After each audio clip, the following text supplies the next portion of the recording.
I want to build an end table. My family wanted a modern yet simple kind of end table for the living room.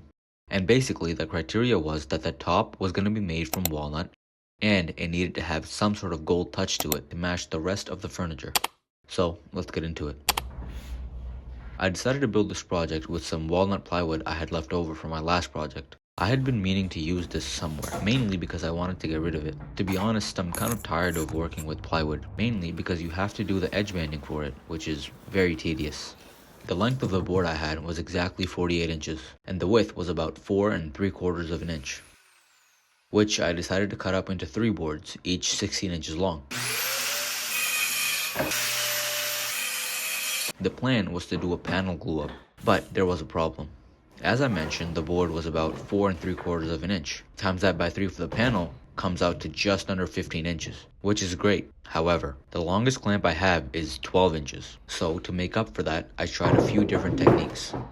This DIY clamp, trying to combine 2 clamps, and whatever this is. The issue was that all 3 boards just could not effectively get clamped together at the same time. Seriously? That's the reason? So I decided to go about it the longer way.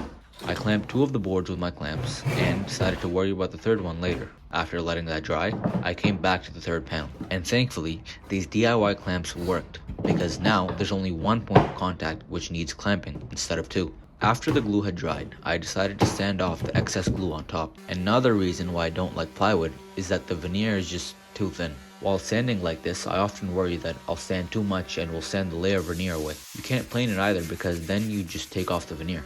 After that was done, it was time to square up the edges. After cutting the ends off, the final dimensions came out to 15.5 by 14.5 inches. And now, time for the most tricky part, cutting the bevel on the edge. I did this by adjusting my saw to 45 degrees and using this DIY track saw and aligning it with the edge. I made sure to sand the edge to make it nice and flat for the edge banding. And speaking of that, it was time for the edge banding. This part is so tedious, but necessary when working with plywood. Unless you're a weirdo and like the plywood edges. I actually shut off the recording halfway because I could not be asked to film this. Yes, this is how much I hate this. After an hour or 2 of suffering, it was time for sanding, yet again, but hopefully the last time. For the legs, I decided to just order these legs from Amazon.